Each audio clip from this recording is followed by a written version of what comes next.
Hello everyone, this isn't going to be our typical in-depth story of a ship. In this video today, we're going to look at some of the ships the Soviet Union acquired through Lend-Lease from the Western Allies, purchased and/or as reparations paid by the Axis powers. I'm not going to be able to cover every single ship that the Soviet Union acquired one way or another.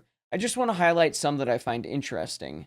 Know there's a wide variety of vessels the Soviet Union acquired during and after the Second World War, and I'd recommend that you look into some of the sources I provide down in the description. When I discuss a particular nation, I will try my best to say at least some of the other vessels from that specific nation the Soviet Union obtained. However, it is disclaimer time once again. As this was kind of a tough one to research, and I feel that it's appropriate to say, as a disclaimer, that I am not a historian, I do not have a degree, and I have never claimed to be one. I do my best to select sources, of which a majority of them are secondary sources, and therefore I will use my best judgment to sift through the information they present. I will always try to give you all factual information, and specifically in this video, I will try to give you what little information there is to help show the full picture. With all of that being said, let's continue. First up, we have the British battleship, the Royal Sovereign.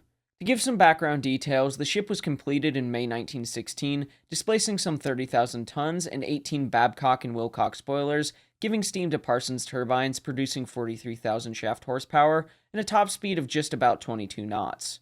She was armed with 8 15-inch 42 caliber guns and twin turrets, 2 forward and 2 aft, and 14 6-inch 45 caliber guns and casemates, 2 3-inch anti-aircraft guns, 4 3-pounders, 5 machine guns, 10 Lewis guns, and 4 underwater torpedo tubes. As for armor, the main thing I will note is that unlike the Queen Elizabeth class, the R class had a uniform main belt of 13 inches and did not reduce to 8 inches below the waterline. There were other modifications to the armor, but overall they were almost identical to the QEs. As many of you know, May 31st through the 1st of June 1916 was the Battle of Jutland. But the Royal Sovereign was not worked up and so was held back at Scapa Flow for the battle. With no major fleet action for the remainder of the war, she spent her time drilling and patrolling.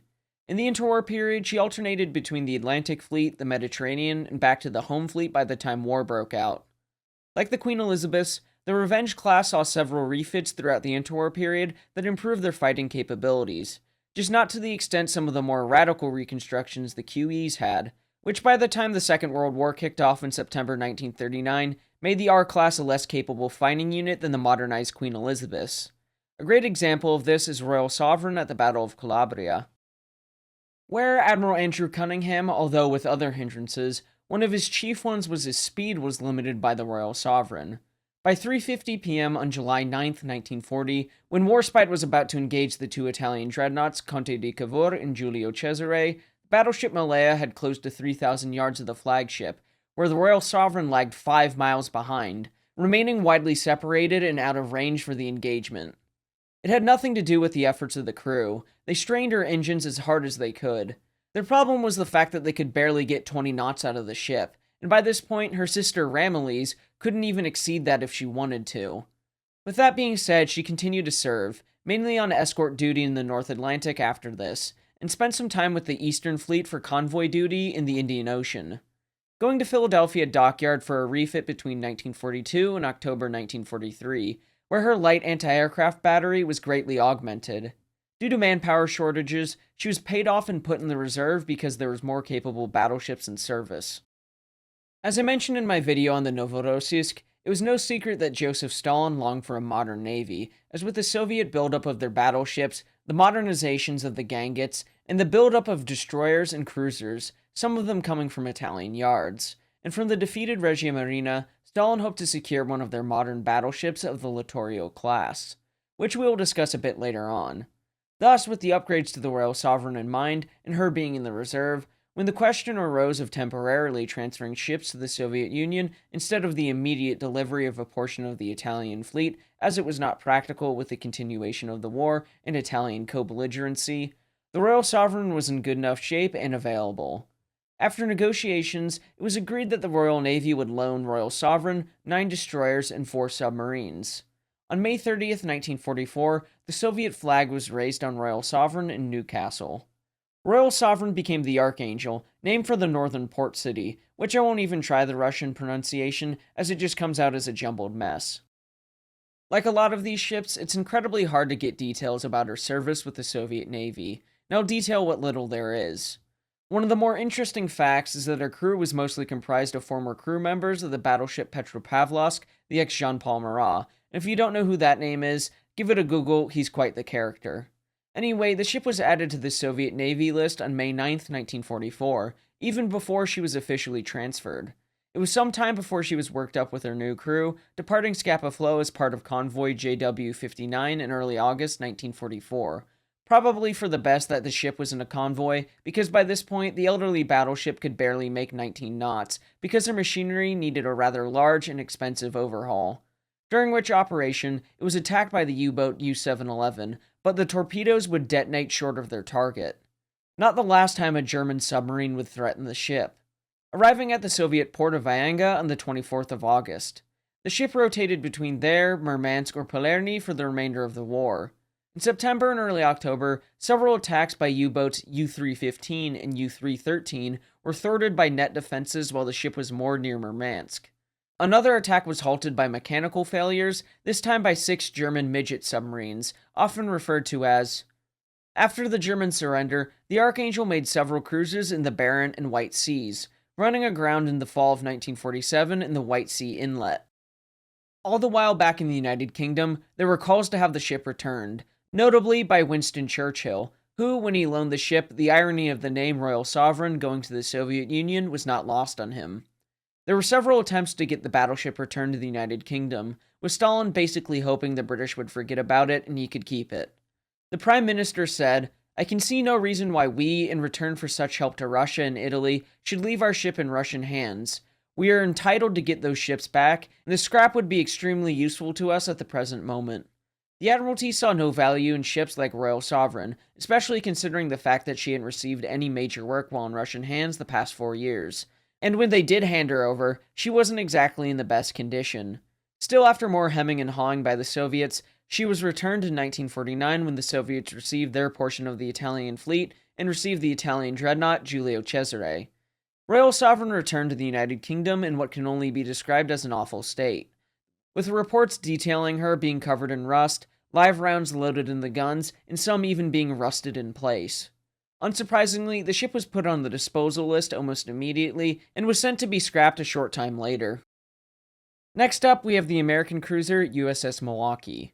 The light cruiser was one of 10 scout cruisers of the Omaha class, being intended to answer the need for fleet scouts, with the lack of cruisers in the United States Navy when she was laid down in December 1918.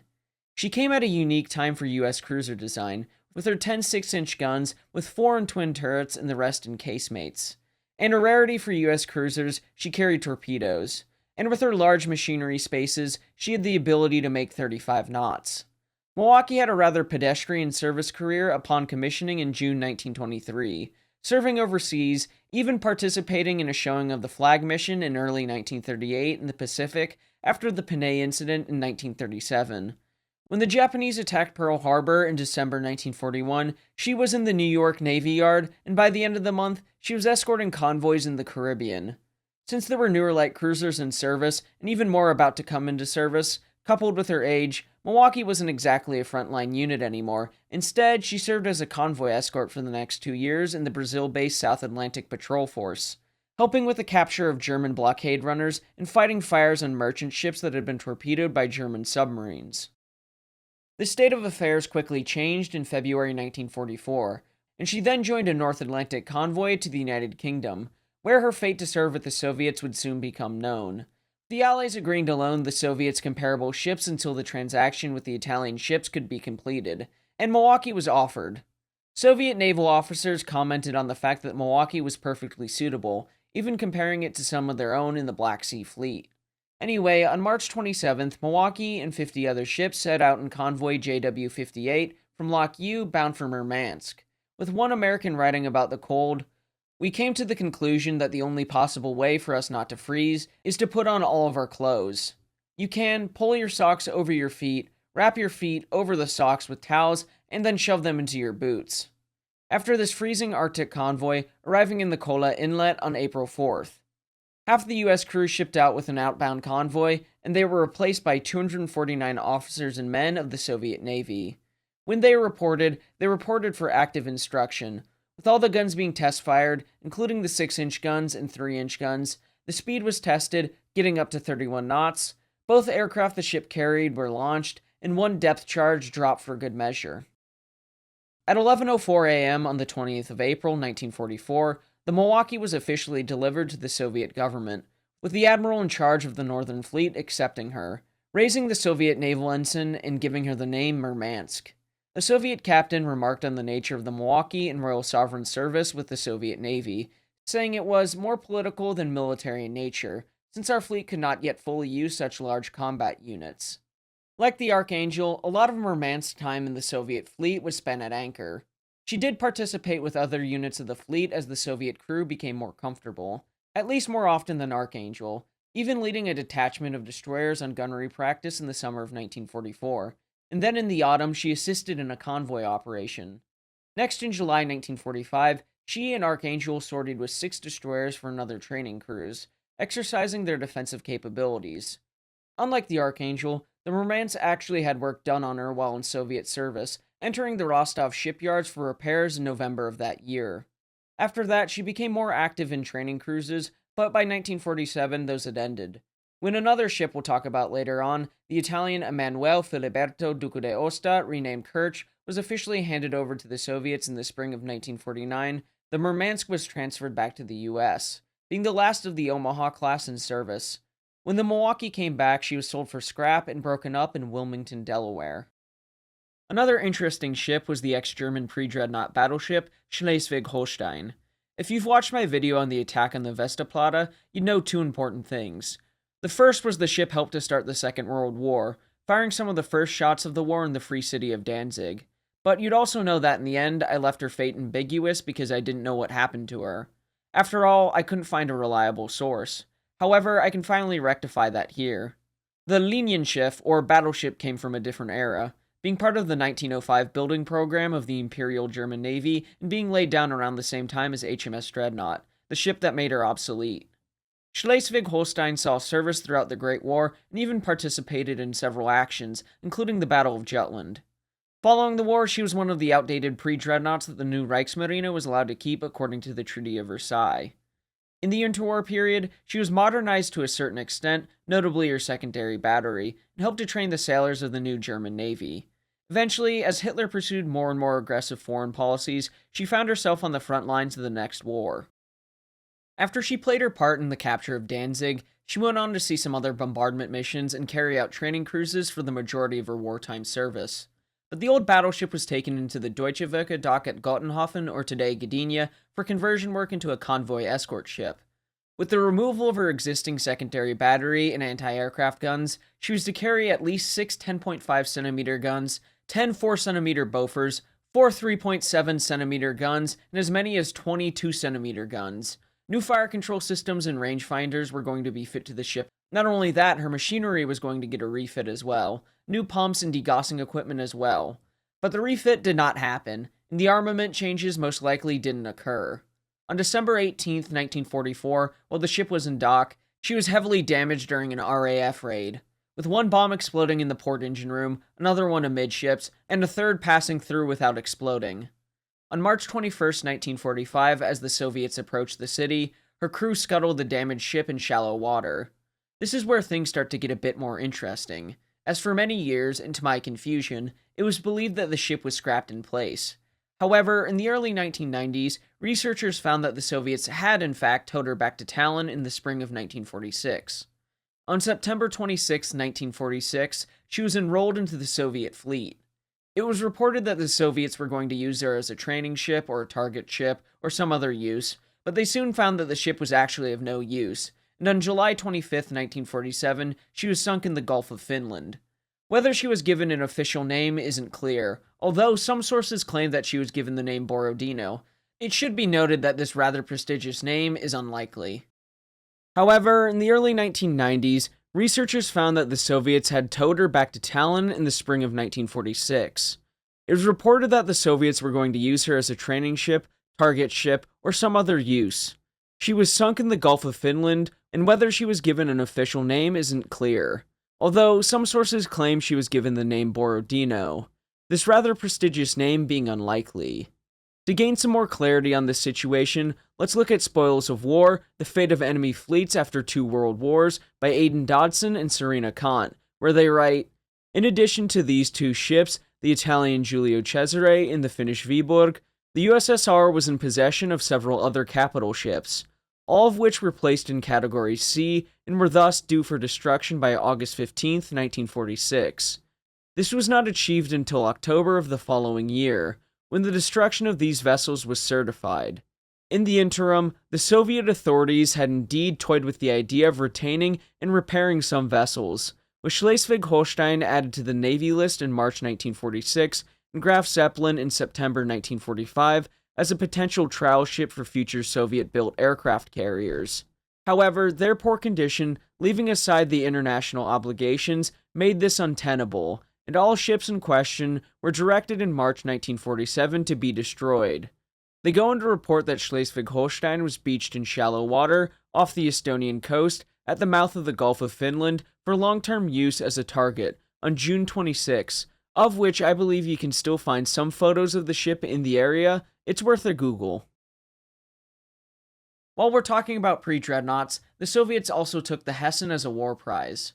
The elderly battleship had been converted into a radio-controlled target ship in the mid-1930s and had the armor to withstand heavy-caliber guns. And in early 1946, she was commissioned into the Soviet fleet, taking the name Cel, literally target. Surprisingly enough, she served in this target ship role into the 1960s, where she was stricken and broken up. I should mention other German vessels like submarines and other small craft the Soviets acquired after the war. Next up, we have the Lutzow, laid down on August 2, 1937. The ship was launched on July 1, 1939. The hull was fitted on the stocks with the Atlantic prow, in contrast to the Four Sisters, which had been launched with a straight stem. Once the Second World War broke out, completion work slowed due to the demands of the war, something akin to the incomplete aircraft carrier Graf Zeppelin. Shortly before Operation Barbarossa and the invasion of the Soviet Union, the Germans and Soviets had a non-aggression pact. In addition to covering their back, the Soviets expressed a strong interest in acquiring new warships, of which, amongst others, the cruiser Lutzow, Seydlitz, the complete Prince Eugen, and possibly the battleship Bismarck headed the list. Admiral Erich Raeder didn't necessarily want to transfer any ships or materials except concerning the Lutzow. On the 15th of April 1940, the unfinished vessel was taken in tow to Leningrad and handed over to the Soviet Navy. Around 70 men headed with the ship, acting as advisors until June 1941, when they were recalled before the German attack. To take from Koop and Schmolke again, the Soviets renamed the ship Petropavlovsk. Building work was not undertaken with any urgency, and she was still short of completion when Germany invaded on June 22, 1941. Leningrad was obviously to be a major objective, and the so-called Battleflotte, comprised of all Russian units in the Baltic in August 1941, was formed into a support flotilla for the Leningrad front.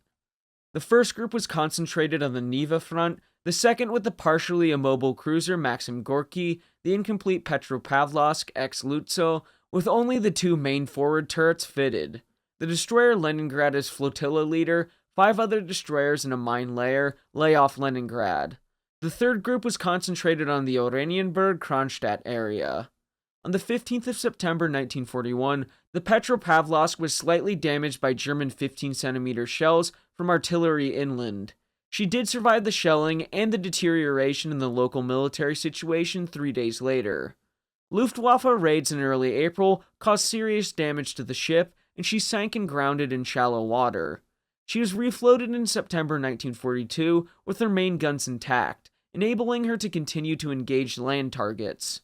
From autumn of 1943, she served as a floating battery. In the period between January 14th and the 21st, 1944, Soviet troops broke through the ring encircling the city of Leningrad. The Battleflotte, which included the Petropavlovsk, which was now called the Talon, contributed to this breakout. She was laid up for a long period after the war, where she was scrapped in 1960. Finally, we have the longest-serving Kriegsmarine vessel, the Nürnberg or Admiral Makarov.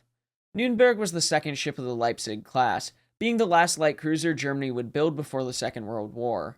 Like the preceding K-class, she had issues due to the limitations placed on her and the other cruisers from the Versailles Treaty. Where I am going to beat a dead horse because this quote is very important to explain her lack of robustness. Gerhard Koop and Klaus-Peter Schmolke discuss this in their book German Light Cruisers of World War II, Warships of the Kriegsmarine. The 5 latter German light cruisers were children of their time, the result of what designers had found possible to engineer within the limitations of the Washington Agreement and a vast improvement on Emden, except as regards seaworthiness. The great weakness of the K-cruisers, Königsberg, Kulm, and Karlsruhe, was their light construction. The fault lay not with the designers, but in the restrictions of the Versailles Treaty. With that being said, because Nürnberg was constructed later on, and therefore benefited from some liberties taken by the constructors in the Anglo-German Naval Treaty, they again write, the displacement infringed treaty limitations considerably, whereas that of the K-cruisers had only been marginally in excess. The usual excuse that the extra weight was also equivalent to that of all the guns was not mentioned. Both ships were shorter on the waterline and beamier than the K-class. The broader beam made a different arrangement possible for the engine room. For the same number of boilers, there were 3 boiler rooms. The ship entered service in 1936 and served throughout the Second World War, surviving a torpedo hit in late 1939, which put her out of action for a while. In early 1942, refits to the cruiser saw upgraded radar, and the ship was used as a training ship until November, when she was sent to Narvik to replace the Admiral Scheer. Besides switching around ports, she was never used. In 1943, the ship was part of the order for all heavy units to be decommissioned and returned to Germany as a training ship in the Baltic. From 1944 onwards, any ship afloat was used as an escort for convoys as the situation for the German military became worse and worse. In early 1945, Nürnberg was used to lay mines off the southern tip of Norway, and then escorted refugee ships through the swept channels and ended up in Oslo on the 24th of January. She was then called to Copenhagen, where she remained until the end of the war. Following the surrender of German forces in northern Germany on May 5th, Danish resistance fighters attempted to seize the cruiser, and both sides suffered heavy losses in a fierce gunfight in the docks of Copenhagen. Later on the 22nd, the ship was ordered to Wilhelmshaven, and then 2 days later, a convoy including the heavy cruiser HMS Devonshire, Prince Eugen, Nürnberg, and HMS Dido, along with destroyers, left for Wilhelmshaven, entering the port on the 26th. According to the terms of the Potsdam Agreement, the victorious powers agreed the German fleet would be shared amongst themselves by February 15, 1946. There were suspected attempts to scuttle the German ships by their crews to prevent them from reaching Allied control, especially Soviet. So without prior notice, on December 18, 1945, the German ships were taken over. On January 2, 1946, Nürnberg, wearing the flag of a Soviet vice admiral, left Wilhelmshaven for the Soviet Union only after encountering troubles with locks. Eventually, Nürnberg reached Libau, where the German crew was taken off and returned to Wilhelmshaven. Nürnberg was thoroughly examined by the Soviet Union. There, Nürnberg was renamed Admiral Makarov and served in a frontline role, although mainly being used as a training ship by the Soviet Navy. The torpedo tubes, light flak, and searchlight platforms were removed, and Russian electronic equipment was installed. Her outward appearance remained the same. She served in the Soviet Navy until about 1960, when she was decommissioned, making her the longest-serving Kriegsmarine cruiser. To clean up this section and a few other loose ends from this series, let's look at Spoils of War, The Fate of Enemy Fleets After Two World Wars by Aidan Dodson and Serena Kant. They write, in addition to these 2 ships, the Italian Giulio Cesare and the Finnish Viborg, the USSR was in possession of several other capital ships, all of which were placed in Category C, and were thus due for destruction by August 15, 1946. This was not achieved until October of the following year, when the destruction of these vessels was certified. In the interim, the Soviet authorities had indeed toyed with the idea of retaining and repairing some vessels, with Schleswig-Holstein added to the Navy list in March 1946 and Graf Zeppelin in September 1945, as a potential trial ship for future Soviet-built aircraft carriers. However, their poor condition, leaving aside the international obligations, made this untenable, and all ships in question were directed in March 1947 to be destroyed. They go on to report that to gain the highest possible value from the heavy cruiser Lutzow, Graf Zeppelin, and the Schleswig-Holstein, they were to be expended in ordnance trials in the summer of 1947, of which we will cover Schleswig-Holstein in the next installment. while the Lutzo, as discussed in her section in a previous video, had a mysterious end, or so I thought, as Kant and Dodson report that she was refloated and sunk in the central Baltic on July 22, 1947. Finally, Graf Zeppelin, renamed PB-101, was the subject of similar trials as she was sunk in a live fire exercise, proving to be rather tough, surviving multiple simulated bomb hits and torpedoes, going down in the late summer of 1947. You can find photographs of her wreck online. A very interesting Google if you feel so inclined. Another interesting ship that doesn't necessarily come to mind when you think of war prizes is the Finnish coastal defense ship Väinämöinen. Before we continue, I think we should appreciate the beauty of Väinämöinen, as I think she and her sister Ilmarinen are some of my favorite ships of the Second World War. But they were built by the Finnish in the 1920s, as their navy was comprised of outdated former Imperial Russian naval vessels that weren't exactly what the nation needed for coastal defense work. Thus, through the assistance of foreign powers, the Finns built two 4,000-ton ships with a top speed of 14.5 knots, an armament of 4 10-inch guns, 8 dual-purpose 4-inch guns, and a light anti-aircraft armament. The ships had a very large armament for their size and could assist the considerable Finnish coastal defense network in case of war with the Soviets. In said war, the Winter War, the ships were sent to Åland to protect the island from invasion, and then to other cities.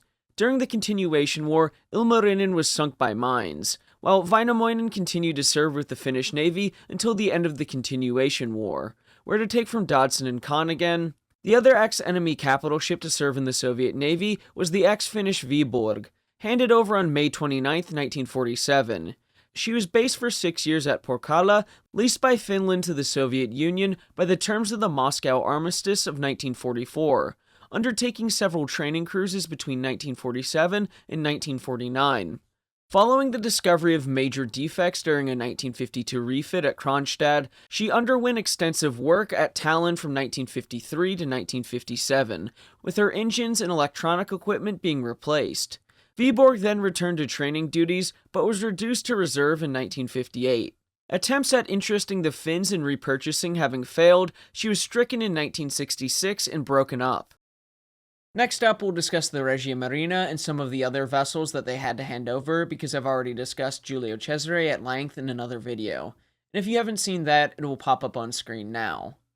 Like I mentioned in that video, the Italians handed over some 51,464 tons, including the Giulio Cesare, light cruiser, the Emanuele Filiberto Duca d'Aosta, several destroyers, 3 torpedo boats, 2 submarines, and 35 other vessels. On February 10, 1947, Italy signed the peace treaty imposed on her by the victors in Paris, involving the loss of territory, material, and moral sacrifices, where Mino Bagnesco and Augusto de Toro in Italian battleships, Conte di Cavour and Duilio classes, 1911 to 1956, write, "The greatest bitterness came from the treatment of the Italian fleet, as if it were war booty to be divided up amongst the victors." The battleships were divided up, with the British and Americans receiving 2 of the Littorio class, and the Italians were allowed to keep the Duilios. It should be noted that Italy was forced to give up other ships to France and Greece as well. Nevertheless, the treaty was not exactly popular with the Italian people or navy. Again quoting De Toro and Bagnesco, "The delivery of these vessels was seen by Italian sailors as well as the greater part of the population, not only as unfair and humiliating, but also as a renewed and unequivocal sign of defeat, which co-belligerency had managed to erase from the mind of many. The delivery of these ships was going to be made because of the discipline of the officers and crews, avoiding the real danger of the possible dissolution of the Italian navy. Another aspect of this was some plans were foiled to sabotage Giulio Cesare and other ships before they were handed over to the Soviet Union. The treaty stipulated that the ships were to be ready for service, i.e. in operational condition, by September 15, 1947, which for a lot of these ships was not going to happen. After some negotiating, Moscow agreed in July 1948 that the ships could be handed over in their current condition. By December 1948, the Giulio Cesare and other ships promised to the Soviet Union were on their way with full stores of everything the ships could need, making a stop at the Albanian port of Valona, where some of these ships were going to be handed over. I should say that in some sources, they discuss multiple ways of ships going to the Soviet Union in the spring of 1949, where documents were finally signed handing the ships over to the Soviet Union. The Italian crews were treated rather harshly, quickly removing them from their posts and keeping them under guard on the forecastle of the ships. The Soviets were very worried about the prospect of sabotage. The Soviets searched the ships up and down, looking for any explosive devices, but they didn't find any. The ships assumed, although still provisionally, new names for their Soviet service. As we know from the video on the now Novorossiysk, she became the flagship of the Black Sea Fleet. She spent her time in and out of refits, as well as a training ship until her demise in late October 1955 at the hands of most likely a German wartime mine still in Sevastopol harbor. The Duca d'Aosta was given the provisional name Z-15 when she was transferred to the Soviets, eventually taking the name Kerch. Like a lot of these ships, there isn't much information on this ship in Soviet service. What we do know is that she served as an active unit into the mid-1950s with the Black Sea Fleet, and then as a training cruiser. With new Soviet cruisers coming into service during the 1960s, she was scrapped sometime during the decade. The destroyers and submarines also served as active fleet units well into the 1950s and some into the 60s. Well, I know I probably missed a ship here or there, but that's where you guys come in. I hope the comments give some more interesting ships or details that I didn't cover for one reason or another. The video is meant to highlight some of the ships that I found interesting, and hopefully you did too. I like making these types of videos like the one I did on aircraft carrier conversions. It's just something different than our typical videos. If you have any suggestions, I'd be more than happy to hear them. Anyway, thank you for watching, and please remember to like and subscribe, as it'll help the channel to grow. Until next time, my friends, have a great day.